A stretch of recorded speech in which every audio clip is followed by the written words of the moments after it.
నమస్కారం Q6 news కి స్వాగతం. హెడ్లైన్స్ చూద్దాం. కేంద్ర బడ్జెట్లో ఏపీకి పెద్దపీట. అమరావతి అభివృద్ధికి 15,000 కోట్లను ప్రత్యేక సాయంగా అందిస్తామని ప్రకటన.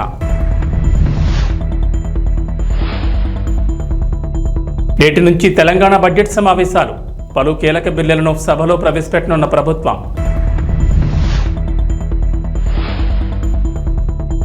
అసెంబ్లీకి మాజీ ముఖ్యమంత్రి కేసీఆర్. వివిధ అంశాలపై ప్రభుత్వాన్ని నిలదీసేందుకు అస్త్రశస్త్రాలు సిద్ధం చేసుకున్న గులాబీ బాస్. తెలంగాణ ఏపీని వదలని వరుణుడు. పలు జిల్లాల్లో మంగళవారం కూడా భారీ వర్షాలు. కేంద్ర ఆర్థిక మంత్రి నిర్మలా సీతారామన్ బడ్జెట్లో ఆంధ్రప్రదేశ్కు పెద్దపీట వేశారు. ఆంధ్రప్రదేశ్ అభివృద్ధికి ఎన్డీఏ సర్కార్ కట్టుబడి ఉందని పేర్కొంటూ ఏపీ రాజధాని అమరావతి అభివృద్ధికి 15,000 కోట్లు ప్రకటించారు. అంతేకాదు అవసరాన్ని బట్టి మరిన్ని నిధులు విడుదల చేస్తామని మంత్రి హామీ ఇచ్చారు.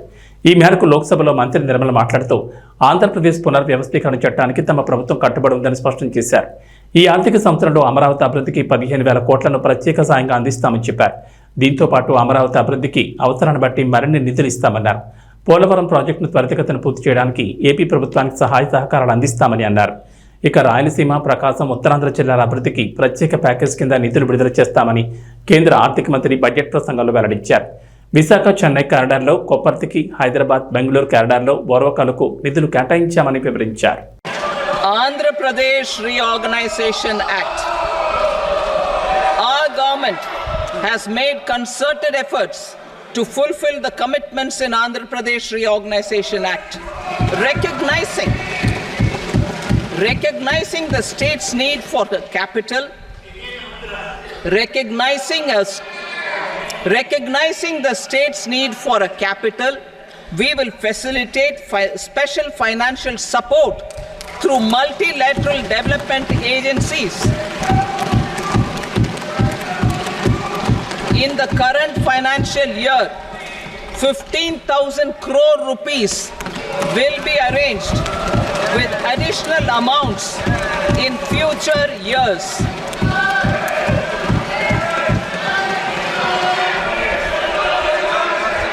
Our government is fully committed to financing and early completion of the Polavaram irrigation project, which is the lifeline for Andhra Pradesh and its farmers. This will facilitate our country's food security as well. Under the Act, Andhra Pradesh Reorganization Act, for promoting industrial development, funds will be provided for essential infrastructure such as water, power, railways and roads. In Kopparthi node on the Visakhapatnam-Chennai industrial corridor and Varavakal node on the Hyderabad-Bangalore industrial corridor. An additional allocation will be provided this year towards capital investment for economic growth. Grants for backward regions of Rayalaseema, Prakasham, North Coastal Andhra, as stated in the Act, will be provided. Andhra Pradesh రాజధాని అమరావతికి సంబంధించి మరో కీలక ముందడుగు పడింది. అమరావతికి road కనెక్టివిటీని పెంచేందుకు ప్రభుత్వం కసరత్తు చేస్తోంది. ఈ క్రమంలో చెన్నై, కోల్కతా నేషనల్ హైవే నుంచి నేరుగా రాజధానికి వెళ్లేందుకు గతంలోని సీడ్ యాక్సెస్ రోడ్డును తీసుకొచ్చింది. అయితే ఈ రోడ్డు విస్తరణకు మొన్నటి వరకు ఉన్న అడ్డంకులు ఇప్పుడు తొలగిపోయాయి. ఈ రోడ్డుకు సంబంధించిన భూమిని సమీకరణ విధానంలో ప్రభుత్వం తీసుకోనుంది. సీడ్ యాక్సెస్ రోడ్డుకు భూములు ఇచ్చేందుకు రైతులు అంగీకారం తెలిపారు. 2014-19 మధ్య అధికారంలో ఉన్న టీడీపీ ప్రభుత్వం అమరావతిలో విశాలమైన రోడ్డు నిర్మాణానికి శ్రీకారం చుట్టారు. ఈ పనులు ప్రారంభం కాక 2019 ఎన్నికల్లో వైఎస్ఆర్సీపీ అధికారంలోకి వచ్చిన తర్వాత ఆగిపోయాయి. ప్రధానంగా కరకట్ట దిగువన ఉన్న మంతెన సత్యనారాయణరాజు ఆశ్రమం వరకు ఈ రోడ్డు వచ్చి ఆగిపోయిన సంగతి తెలిసిందే. మిగిలిన చోట రైతులు భూములు ఇచ్చేందుకు అంగీకరించలేదు.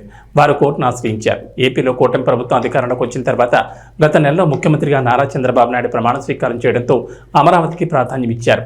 కూటమి ప్రభుత్వం కీలకమైన ఈ సీడ్ యాక్సెస్ రోడ్డుపై ఫోకస్ పెట్టింది. మిగిలిన సీడ్ రోడ్ పనులు ప్రారంభించేందుకు ప్రక్రియను మరింతగా వేగవంతం చేశారు.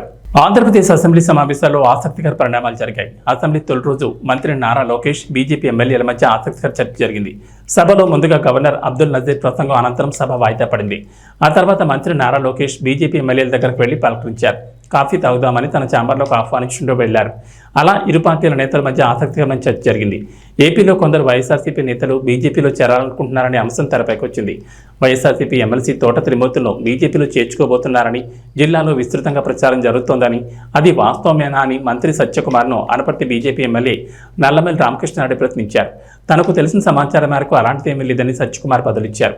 ఒకవేళ ఎవరైనా బీజేపీలో చేరేందుకు ముందుకు వస్తే కూటమి పక్షాల నేతలు కూర్చుని మాట్లాడుకుని నిర్ణయం తీసుకుంటే బాగుంటుందని బీజేపీ ఎమ్మెల్యేలు అభిప్రాయపడినట్లు తెలుస్తోంది. అంతేకాదు కూటమిలోని టీడీపీ, జనసేన, బీజేపీలు కలిసి సమన్వయంతో తీసుకోవాల్సిన నిర్ణయాలపై ఒక కమిటీని ఏర్పాటు చేసుకోవాలనే ప్రతిపాదన తెరపైకి వచ్చింది. ఈ ఆలోచన బాగానే ఉందని లోకేష్ చెప్పగా బీజేపీ ఎమ్మెల్యేలు కూడా మంచి నిర్ణయమే అన్నారు.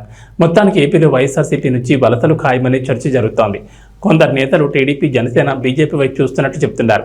అయితే చేరికల విషయంలో మూడు పార్టీలు జాగ్రత్తలు వహిస్తున్నాయి. ఆంధ్రప్రదేశ్లో రైతులకు సంబంధించి ప్రభుత్వం కీలక నిర్ణయం తీసుకుంది. రైతులకు పంటల బీమాపై ఏర్పాటు చేసిన మంత్రులకు ఉపసంఘం సమావేశం నిర్వహించారు. ప్రధానంగా పంటల బీమా అమలుపై మంత్రులు అచ్చెన్నాయుడు, నాదెండ్ల మనోహర్, పయ్యావుల కేశవ్ సమావేశమయ్యారు. అధికారులతో కీలకంగా చర్చించారు. అలాగే మంత్రులు దిగుబడి, వాతావరణ ఆధారిత బీమా పథకాలపై వివరాలు తెలుసుకున్నారు. రాష్ట్రంలో రైతులందరికీ పంటల బీమా పథకాన్ని అందేలా చూడాలని, విపత్తు సమయాల్లో వారికి న్యాయం జరిగేలా విధానాలు అమలు చేయాలని వ్యవసాయ శాఖ మంత్రి కింజరపు అచ్చెన్నాయుడు అధికారులను ఆదేశించారు. అంతేకాదు గత ప్రభుత్వంలో మామిడి రైతులకు బీమా అమలు చేయలేదని, ఈసారి మామిడి కూడా బీమా వర్తింపు చేయాలన్నారు. కేంద్ర ప్రభుత్వం సూచించిన విధానాల్లో రైతుల పంటల బీమా పథకానికి సంబంధించి ఉత్తమ విధానం అమలు చేయాలన్నారు మంత్రులు. గత వైఎస్ఆర్సీపీ ప్రభుత్వంలో బీమా వ్యవస్థను చిన్నాభిన్నం చేశారని, ప్రీమియం చెల్లింపులు సక్రమంగా జరగలేదన్నారు. ఇకపై అలా జరగడానికి వీల్లేదని, దిగుబడి, వాతావరణ పరిస్థితులను బట్టి బీమా అమలు అవకాశాలపై వ్యవసాయ, ఉద్యాన శాఖల ఉన్నతాధికారులతో మంత్రులు చర్చించారు. పంటల బీమా అమలు, పరిహారం వంటి కీలక అంశాలపై ముఖ్యమంత్రి నారా చంద్రబాబు నాయుడుకు నివేదిక అందజేయనున్నట్లు మంత్రులు తెలిపారు. ఇటీవల సీఎం చంద్రబాబు కూడా పంటల బీమా అమలుపై కీలక సూచనలు చేశారు. నేటి నుంచి తెలంగాణ రాష్ట్ర బడ్జెట్ సమావేశాలు ప్రారంభమయ్యాయి. ఉదయం 11 గంటలకు అసెంబ్లీ సమావేశాలు ప్రారంభం కాగా ముందుగా దివంగత ఎమ్మెల్యే లాస్యాన్ అంత్యకు సభ్యులు సంతాపం తెలిపారు. అనంతరం బిజినెస్ అడ్వైజరీ కమిటీ సమావేశంలో అసెంబ్లీ నిర్వహణ, చర్చించాల్సిన అంశాలు మొదలైన వాటిపై ప్రభుత్వం నిర్ణయం తీసుకోనుంది. ఈ సమావేశాల్లో స్కిల్ యూనివర్సిటీ, ధరణి పోర్టల్ సమస్యల పరిష్కారం, విద్యా కమిషన్, రెవెన్యూ తదితర బిల్లులకు సంబంధించిన పలు కీలక బిల్లులను ప్రభుత్వం ప్రవేశపెట్టనున్నట్లు తెలిసింది. ఇదిలా ఉండగా ఈ సమావేశాల్లో నిరుద్యోగులకు సర్కార్ తీపి కబురు చెప్పనుంది. ప్రతి ఏడాది జాబ్ క్యాలెండర్ ప్రకటిస్తామని ఎన్నికలకు ముందు కాంగ్రెస్ హామీ ఇచ్చింది. ఇటీవల సీఎం రేవంత్ రెడ్డి కూడా ఈ విషయంపై క్లారిటీ ఇచ్చారు. తాము జాబ్ క్యాలెండర్ కట్టుబడి ఉన్నామని చెప్పారు. ప్రభుత్వ శాఖల్లోని అన్ని ఖాళీలను భర్తీ చేస్తామన్నారు. నిరుద్యోగులకు ఉద్యోగాలు కల్పిస్తామన్నారు. ప్రతి సంవత్సరం మార్చి 31 లోపు అన్ని శాఖల్లో ఏర్పడిన ఖాళీలను గుర్తిస్తామన్నారు. జూన్ 2 నాటికి నోటిఫికేషన్ ఇస్తామని, ఎంపికైన అభ్యర్థుల చేతుల్లో డిసెంబర్ 9 లోపు నియామక పత్రాలు పెట్టాలన్నదే తమ ప్రభుత్వ ధ్యేయమని రేవంత్ చెప్పారు. ఈ మేరకు నేటి నుంచి ప్రారంభమయ్యే అసెంబ్లీ సమావేశాల్లో భాగంగా ప్రభుత్వం జాబ్ క్యాలెండర్ను ప్రకటించనుంది.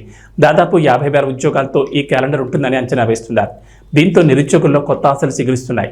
పలువురు ఉద్యోగార్థులు కోచింగ్ సెంటర్ల వైపు పరుగులు తీస్తున్నారు. తెలంగాణ ప్రభుత్వం ఆరోగ్యశ్రీ పథకం కింద పేదలకు ఉచిత వైద్యం అందిస్తున్న సంగతి తెలిసిందే. గతంలో 5 లక్షల వరకు పరిమితుండగా కాంగ్రెస్ అధికారంలోకి రాగానే పరిధిని 10 లక్షలకు పెంచారు. అంటే 10 లక్షల వరకు పేదలు ఉచితంగా వైద్యం చేయించుకోవచ్చు. తాజాగా ఆరోగ్యశ్రీ ప్యాకేజీల ధరలను పెంచుతూ ప్రభుత్వం కీలక నిర్ణయం తీసుకుంది. ఈ మేరకు ప్రభుత్వ ఉత్తర్వులు జారీ అయ్యాయి. దీంతో పాటుగా కొత్తగా 163 చికిత్సలను ఆరోగ్యశ్రీ పథకంలో చేరుస్తూ నిర్ణయం తీసుకుంది. ప్రస్తుతం ఆరోగ్యశ్రీ పథకంలో 1672 చికిత్సలు అందిస్తుండగా వీటిలో 1375కు సంబంధించిన ప్యాకేజీలను పెంచారు. మరో 297 చికిత్సల ధరలను గతంలో ఉన్న విధంగానే ఉంచినట్లు ఉత్తర్వుల్లో వైద్య ఆరోగ్య శాఖ వెల్లడించింది. సామాన్య ప్రజల ఆరోగ్యమే లక్ష్యంగా తమ ప్రభుత్వం ముందుకెళ్తోందని వైద్య ఆరోగ్య శాఖ మంత్రి దామోదర్ రాజనరసింహ అన్నారు. పెరిగిన ప్యాకేజీలు, కొత్తగా చేర్చిన చికిత్సలతో ప్రతి ఏడాది ప్రభుత్వంపై 600 కోట్ల మేర అదనపు భారం పడుతుందని చెప్పారు. కొత్తగా సవరించిన 1375 చికిత్సల ప్యాకేజీల రేట్లు సగటున 20% వరకు పెరిగాయని చెప్పారు. తాజాగా చేర్చిన 163 చికిత్సలతో కలిపి మొత్తం 1835 చికిత్సలకు 10 లక్షల వరకు పేదలకు ఉచిత వైద్యం అందుతుందని మంత్రి వెల్లడించారు. ఉస్మానియా, గాంధీ, నిమ్స్, ప్రైవేట్ ఆసుపత్రుల స్పెషలిస్టులతో ఏర్పాటు చేసిన ప్రత్యేక కమిటీ ఇచ్చిన విలువైన సూచనల మేరకు కొత్తగా 163 చికిత్సలను ఆరోగ్యశ్రీలో చేర్చినట్లు చెప్పారు. భారత రాష్ట్ర సమితి అధినేత మాజీ ముఖ్యమంత్రి కె చంద్రశేఖరరావు ఎట్టకేలకు తొలిసారి ప్రతిపక్ష హోదాలో అసెంబ్లీలో అడుగుపెట్టారు. గత ఏడాది చివరిలో జరిగిన అసెంబ్లీ ఎన్నికల్లో బీఆర్ఎస్ ఘోర పరాభవం తర్వాత కేసీఆర్ సమావేశాలకు హాజరు కాలేదు. ఎమ్మెల్యేగా ప్రమాణ స్వీకారం సమయంలో ఆయన కాలుకు సర్జరీ కావడంతో అసెంబ్లీ సమావేశాల సమయంలో కాకుండా ఆ తర్వాత స్పీకర్ కార్యాలయానికి వెళ్లి ప్రమాణం చేశారు. ఆ తర్వాత జరిగిన సమావేశాలు కూడా కేసీఆర్ హాజరు కాలేదు. దీంతో అధికార కాంగ్రెస్ పార్టీ బీఆర్ఎస్పై, కేసీఆర్పై తీవ్ర విమర్శలు గుప్పించారు. ఈ క్రమంలోనే తాజాగా కేసీఆర్ సభా సమావేశాలకు హాజరు కానుండడం తీవ్ర ఆసక్తికరంగా మారింది. వివిధ అంశాలపై ప్రభుత్వాన్ని నిలదీసేందుకు కేసీఆర్ అస్త్రశస్త్రాలు సిద్ధం చేసుకున్నారని గులాబీ వర్గాలు పేర్కొంటున్నాయి. ఇక తెలంగాణ బడ్జెట్ సమావేశాల్లో అనుసరించాల్సిన వ్యూహాలను ఇప్పటికే బీఆర్ఎస్ సిద్ధం చేస్తున్నట్టు తెలుస్తోంది. జాబ్ క్యాలెండర్, నిరుద్యోగుల సమస్యలు, ఎన్నికల ముందు కాంగ్రెస్ పార్టీ ప్రకటించిన 6 గ్యారంటీల అమలు, రైతు రుణమాఫీ, ఫీజు బకాయిల జమ సహా రాష్ట్రంలో ప్రస్తుతం ఉన్న అన్ని అంశాలను అసెంబ్లీలో లేవనెత్తేందుకు బీఆర్ఎస్ అస్త్రశస్త్రాలు సిద్ధం చేస్తోంది. ఇవే అంశాలను లక్ష్యంగా చేసుకుని రేవంత్ రెడ్డి ప్రభుత్వాన్ని అసెంబ్లీలో నిలదీసేందుకు గులాబీ ఎమ్మెల్యేలు సిద్ధమవుతున్నారు. పశ్చిమ గోదావరి జిల్లా భీమవరంలోని మెంటివారి తోట 1, 2 వార్డుల్లో వరద బాధితులకు టీడీపీ నాయకులు మెంటి పార్థసారథి సౌజన్యంతో ముంపుకు గురైన నిరాశ్రయులకు సుమారు 300 మందికి భోజనాలు పంపిణీ చేశారు. ఈ సందర్భంగా మాట్లాడుతూ తోట సీతారామలక్ష్మి, స్థానిక ఎమ్మెల్యే పులపతి రామాంజనేయుల ఆదేశాల మేరకు మెంటి పార్థసారథి, మెంటి గోపి, గంటా త్రిమూర్తులు, ముద్దుల రాము, ఏసుపాదం ఇలాంటి కార్యక్రమాలు చేయాలని, దాతలను సహాయ సహకారాలు అందించాలని బీజేపీ, టీడీపీ, జనసేన నాయకులు, కార్యకర్తలు, వీర మహిళలు కోరారు. ముంపుకు గురైన పేదలందరికీ కూడా మరి మెంటే పార్థసారథి గారి సౌజన్యంతో 300 మందికి భోజన ప్యాకెట్లు అందజేయడం జరిగింది. మరి ఈ కార్యక్రమానికి వారందరూ కూడా వచ్చి ఈ ప్యాకెట్ తీసుకోవాలని కోరుతున్నాం. మరి ఇలాగే దాతలు మరి పేదవాళ్ళు ఉండే ప్రాంతం ఇది. ప్రతిరోజు కూడా వరద తగ్గేంత వరకు కూడా దాతలు సహకరించి మరి ఈ పేదవారిని ఆదుకోవాలని చెప్పి ఈ సందర్భంగా కోరుకుంటున్నాను. మెంటర్ తోటలో లోతెత్తు వర్షాల వల్ల మునిగిపోయి ప్రజలు బయటకు రాకుండా అస్తవ్యస్త పడుతున్నారు. వాళ్ళకి ఎమ్మెల్యే గారు రావడం జరిగింది. అలాగే తెలుగుదేశం పార్టీ, జనసేన పార్టీ వాళ్ళు రావడం, నాయకులందరూ వచ్చి చూడడం జరిగింది. అలాగే వీళ్ళ యొక్క సమస్య ప్రభుత్వం దృష్టికి వెళ్ళాలి. ఆ ప్రభుత్వం వారు వెంటనే ఈ సమస్య పరిష్కరించాలని ప్రభుత్వం వారు కోరుతున్నాను. అలాగే ఈరోజు దాత పార్థసారథి గారు అన్నదానం చేశారు. అన్ని దానాల్లో కొన్న అన్నదానం గొప్పదంటారు. అలాగే అన్నదాత సుఖీభావ కూడా అంటారు. దాతలందరూ ముందుకు వచ్చి ఇలాగ డొనేటివ్ విధానంగా ఇవ్వాలి ప్రతి ఒక్కరు కూడా అని ముందుగా ప్రభుత్వ ఎమ్మెల్యే గారు వచ్చి ఈ సమస్యను చూసి ఓట్లు కూడా పెట్టడం జరిగింది. వాటర్ కూడా తోడించడం జరుగుతుంది. కానీ ఇంకా వాటర్ ఇలాగే ఉన్నాయి. కానీ ప్రజలకి ఏ రోగాలు రాకుండా చూసుకోవాలి మనం. ఎందుకంటే ఈ నీరు నిల్వ ఉండడం వల్ల వాళ్ళకి స్కిన్ ఎలర్జీ కానీ అలాగే విషపు జ్వరాలు కానీ రావడం జరుగుతుంది. కానీ ప్రభుత్వం వాళ్ళు వెంటనే స్పందించి దీనికి పరిష్కారం చేయాలని చెప్పి కోరుతున్నాను. అలాగే జనసేన ప్రభుత్వం రాష్ట్ర వ్యాప్తంగా కురుస్తున్నటువంటి అధిక వర్షాల వల్ల మరి భీమవరం నియోజకవర్గంలోని ముంపు ప్రాంతాలు మరి 39 వార్డుల్లోనూ కూడా కొంచెం ఇబ్బందులు ఎదుర్కోవడం జరుగుతుంది. ఈవేళ మరి ఎక్కడైతే ఇబ్బంది ఉందో అక్కడ తెలుగుదేశం ప్రభుత్వం తరఫున మరి సేవా కార్యక్రమాలు కానివ్వండి, అన్నదాన కార్యక్రమాలు కానీ చేయమని చెప్పి నారా చంద్రబాబు నాయుడు యొక్క పిలుపు మేరకు మరి ఈవేళ తెలుగుదేశం పార్టీ తరఫున రాష్ట్ర కోశాధికారి శ్రీ మెంటే పార్థసారథి గారి సౌజన్యంతో ఈవేళ ఇక్కడ వరద ముంపు బాధితులైనటువంటి పేద ప్రజలకి ఆహార పదార్థాలు అందించడం జరిగింది. సుమారు 4 రోజులుగా దాతలు గంటా త్రిమూర్తులు గారు ఇటువంటి వ్యక్తులందరూ కూడా ఎదురుకొచ్చి ఈ సేవా కార్యక్రమం కొనసాగిస్తున్నాం. మరి ఈరోజు దాత మరి మెంటే పార్థసారథి గారు 300 మందికి ఇక్కడ నిరాశ్రైనటువంటి పేద ప్రజలకి ఆహార పదార్థాలు అందించడం జరిగింది. మరి ఇటువంటి దాన్ని స్ఫూర్తిగా తీసుకుని రాబోయే మరి ఇంకా 4-5 రోజుల వరకు ఇబ్బంది కలిగేలా ఉంది పరిస్థితి. అంటే ఎందుకంటే ఈ ఇల్లులన్నీ కూడా చుట్టూ నీళ్లు చేరిపోయి బయటికి రాలేని పరిస్థితి. వీళ్ళందరూ కూడా పేదవారు, వాళ్ళు ఏ పూట కాకపోతే పనిచేసుకుని బతికేటువంటి పేద ప్రజలు.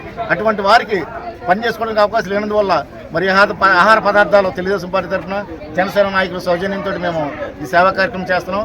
ముందు రోజులు కూడా అనేక సేవా కార్యక్రమాలు పార్టీ నాయకులందరూ కూడా మరి సేవా కార్యక్రమం చేయడానికి ముందుంటాం. మేము ఏ విధమైన ఆపద వచ్చినా సరే మరి పార్టీ ముందుండే పార్టీ తెలుగుదేశం పార్టీ.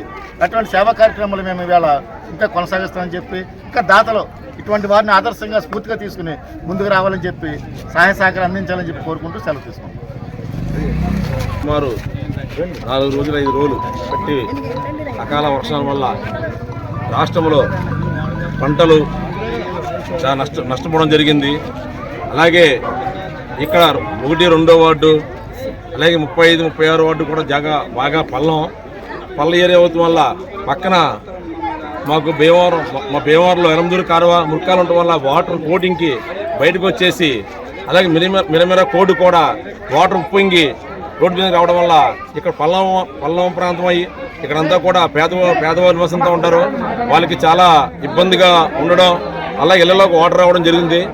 అలాగే రాష్ట్ర అధ్యక్షులు మా సీఎం గారు ఆదేశాల మేరకు అలాగే మా నియోజకవర్గ ఇన్ఛార్జి సీతామహాలక్ష్మి ఆదేశం మేరకు అలాగే మా అంజిబాబు గారు కూడా మా ఎమ్మెల్యే అంజిబాబు గారు మొత్తం అంతా తిరిగి నియోజకవర్గం అంతా కూడా ఎక్కడ ఏ సమస్య ఉన్నా ఈ ఒక వర్షం వల్ల కానీ ఈ వాటర్ వల్ల కానీ ఇబ్బందులన్నీ కూడా ఆయన అధికారులకి ఆదేశించి ఎవరికి ఏ ఇబ్బంది ఉన్నా సరే ఏ ఇబ్బంది రాకుండా దగ్గర చూడమని ఆయన చెప్పడం జరిగింది. అలాగే మా పార్టీ కార్యకర్తలు నాయకులు అందరం కూడా ఏకమయ్యి వీళ్ళు ఎవరికి ఏ ఇబ్బంది లేకుండా తెలుగుదేశం ఆధ్వర్యంలోని ప్రతిరోజు కూడా ఉదయం సాయంత్రం కూడా ఇలాగ భోజనాలని ఇతర సమస్యలు పరిష్కరించి భోజనాలు ఏర్పడడం జరిగింది. ఈరోజు మా గురువనీయులు మెంటే బాసాది ఆధ్వర్యంలో 300 మందికి ఈ భోజనం ప్యాకెట్లు పంచడం జరిగింది. గోస్తని నదికి గండిపడి ముంపుకు గురైన గుత్తలవారిపాలెం ఎస్టీ కాలనీలో జిల్లా కలెక్టర్ నాగరాణి క్షేత్రస్థాయిలో పర్యటించి కాలనీ వాసులకు ధైర్యం చెప్పారు. గోస్తని నదికి గండిపడిందని తెలిసిన వెంటనే జిల్లా కలెక్టర్ నాగరాణి హోటాహోటా పాలకోడేరు మండలం మోగల్లు గ్రామం గుత్తలవారి గ్రామానికి చేరుకుని గండిపడిన ప్రాంతాన్ని కట్టడి చేసేందుకు యుద్ధ ప్రాతిపదికన అధికారులను ఆదేశిస్తూ పర్యవేక్షించారు. గుత్తలవారిపాలెం ఎస్టీ కాలనీలో ఉన్న ప్రతి కుటుంబాన్ని పలకరిస్తూ నీకు ఆధార్ కార్డులు ఉన్నాయా, రేషన్ అందుతుందా, ఎవరికైనా అనారోగ్యం ఉందా, మీ మగవారు ఏం చేస్తారు, మీరేం చేస్తారని ఆరా తీశారు. కాలనీ వాసులు బదిలిస్తూ ఆధార్, రేషన్ కార్డులు ఉన్నాయని బదిలిచ్చారు. మగవారు చేపలు పడతారని, మేము చేపలు అమ్ముతామని తెలిపారు. తాగునీటికి ఇబ్బందిగా ఉందని, డ్రైనేజీ లేక ఇబ్బంది పడుతున్నామని కలెక్టర్ దృష్టికి తీసుకొచ్చారు. వెంటనే తాగునీటిని అందించేందుకు చర్యలు తీసుకోవాలని ఆర్డీఓను ఆదేశించారు. నీటి ప్రవాహం తగ్గిన తర్వాత డ్రైనేజీ ఏర్పాట్లపై పరిశీలన చేస్తామని బదులిచ్చారు. పిల్లలు బాగా చదువుకుంటున్నారా, స్కూల్కి వెళ్తున్నారా అని పిల్లల్ని ప్రశ్నించారు. బాగా చదువుకోవాలని తెలిపారు. నివాస ప్రాంతాల వరకు నీరు రావడం వల్ల పాములు, తేళ్లు వచ్చే అవకాశం ఉందని, పాము కాటుకు అవసరమైన మందులను సిద్ధంగా ఉంచుకోవాలని వైద్య సిబ్బందిని ఆదేశించారు. మెడికల్ ఆఫీసర్తో కలిసి క్షేత్రస్థాయిలో ఇంటింటికి పర్యటించాలని, వారి ఆరోగ్య విషయాలు తెలుసుకుని అవసరమైతే వైద్యం అందించడంతో పాటు మందులను కూడా అందజేయాలని స్థానిక ఏఎన్ఎంలను ఆదేశించారు. జిల్లా కలెక్టర్ వెంట భీమవరం రెవెన్యూ డివిజనల్ అధికారి వి శ్రీనివాసులరాజు, పాలకోడేరు ఎంపీడీఓ అనూహ్య, రెవెన్యూ, సచివాలయం సిబ్బంది, ఏఎన్ఎం తదితరులు పాల్గొన్నారు.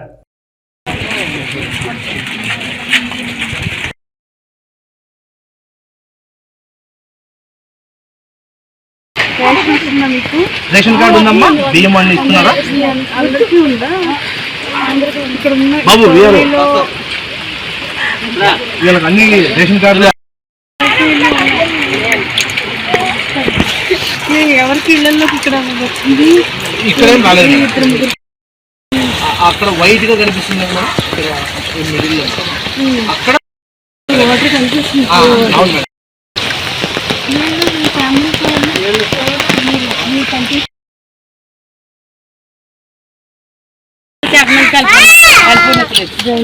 డ్రైనేజ్ అండి.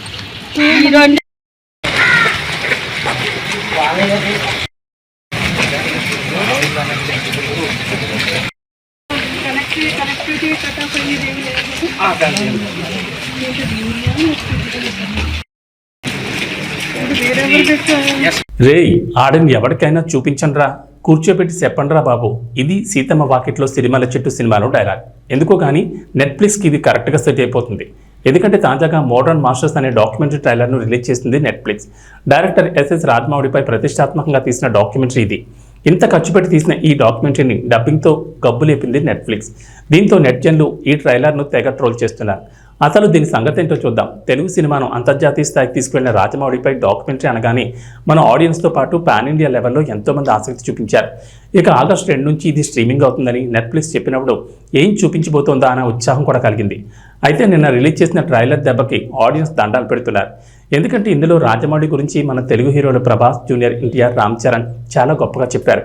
అంతవరకు బాగానే ఉంది. కానీ వారిని నెట్ఫ్లిక్స్ తెలుగు డబ్బింగ్ చెప్పించింది. ఇక్కడే కథ మలుపు తిరిగింది. తెలుగు హీరోలకి తెలుగు డబ్బింగ్ చెప్పించాలనే సాహసం నెట్ఫ్లిక్స్ ఎందుకు చేసిందో అర్థం కాలేదు. మిగిలిన భాషలకు డబ్బింగ్ చెప్పించిందంటే అర్థం ఉంది. పోనీ ఈ డబ్బింగ్ ఏమైనా సూట్ అయిందా అంటే అది లేదు. ఏదో డైనోసార్ పార్క్, కింగ్ కాంగ్ సినిమాలకి తెలుగు డబ్బింగ్ ఇస్తే ఎలా ఉంటుందో అలా తయారైంది. దీంతో ఆడియన్స్ బాగా హర్ట్ అయిపోయారు. ఈ ట్రైలర్ను సోషల్ మీడియాలో పోస్ట్ చేసి నెట్ఫ్లిక్స్ను బూతులు తిడుతున్నారు. పోనీ మన హీరోలు ఇంగ్లీష్లో మాట్లాడిన అవే మాటలకి కింద తెలుగు సబ్టైటిల్స్ ఇచ్చినా సరిపోయేదని సలహాలు ఇస్తున్నారు. ఈ ట్రైలర్ను చూసిన ఆడియన్స్ ఇక డాక్యుమెంటరీ కూడా ఇలానే ఉంటుందేమోనని భయపడుతున్నారు. అతను సినిమాల కోసమే పుట్టాడనిపిస్తుంది. అతను అందరి చేత పనులన్నీ రాక్షసులా చేయించుకుంటాడంటూ ఇంగ్లీష్ టు తెలుగు ట్రాన్స్లేషన్లా ఉన్నాయి డైలాగులు. అప్లాజ్ ఎంటర్టైన్మెంట్, ఫిల్మ్ కప్పానియా స్టూడియోలతో కలిసి నెట్ఫ్లిక్స్ ఈ డాక్యుమెంటరీని తెరకెక్కించింది. 1 గంట 14 నిమిషాల నిడితో ఈ డాక్యుమెంటరీ రాబోతోంది. ఇందులో రాజమౌళి సినీ ప్రయాణం సహా పలు ఇంటర్వ్యూలను కూడా చూపించబోతున్నారట. హార్దిక్ పాండ్యాను కాదని సూర్యకుమార్ యాదవ్కు కెప్టెన్సీ ఎందుకు ఇచ్చారు? రుతురాజ్ గైక్వాడ్, అభిషేక్ శర్మలను ఎందుకు ఎంపిక చేయలేదు? శ్రీలంకతో పర్యటన కోసం భారత్ జట్టును ప్రకటించినప్పటి నుంచి ఇవే ప్రశ్నలు బీసీసీఐకి ఎదురవుతున్నాయి. తాజాగా వీటికి సమాధానాలు ఇచ్చాడు team India chief selector Ajit Agarkar. జట్టు ఎంపిక ఎలా జరిగింది, ఎందుకు ఇలాంటి నిర్ణయాలు తీసుకోవాల్సి వచ్చిందనే విషయాలను శ్రీలంకతో పర్యటనకు భారత్ బయలుదేరే ముందు నిర్వహించిన మీడియా సమావేశంలో వెల్లడించాడు. ఈ సమావేశంలో టీమిండియా హెడ్ కోచ్ గంభీర్ సైతం పాల్గొన్నాడు. ఆల్రౌండర్ హార్దిక్ పాండ్యా